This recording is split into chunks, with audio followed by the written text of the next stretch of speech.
बारिश लगातार, ब्राजील में हाहाकार। डूब गए शहर, 100 से ज्यादा लोगों की मौत।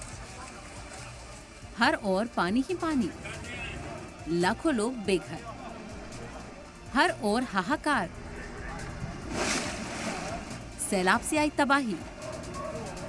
जनूबी अमेरिकी मुल्क ब्राजील में बाढ़ से हाहाकार मचा हुआ है। जिधर देखो पानी ही पानी दिखाई दे रहा है। बारिश और मुसीबत के बीच लोगों को बचाने के लिए रेस्क्यू मुहिम चलाई जा रही है। सैकड़ों लोग लापता हैं।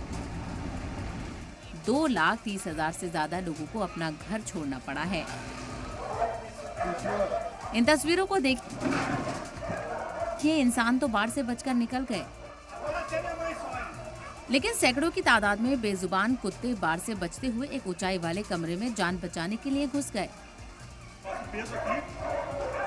और अब इनका रेस्क्यू किया जा रहा है।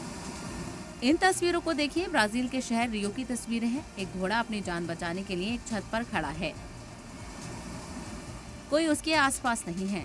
जानकारी मिलने के बाद रेस्क्यू एहलकार उसके पास पहुंचे और बाढ़ से बचाकर बाहर निकाला। रेस्क्यू अमले के मुताबिक ये घोड़ा करीब 4 दिनों से अपनी जान बचाने के लिए ऐसे ही खड़ा था। बाढ़ के हालात को देखते हुए रेस्क्यू मुहिम तेजी से चलाई जा रही है। जगह जगह फंसे लोगों को निकाला जा रहा है। हालात को देखते हुए गवर्नर एडुआर्डो लेइट ने इमरजेंसी के हालात का ऐलान किया है।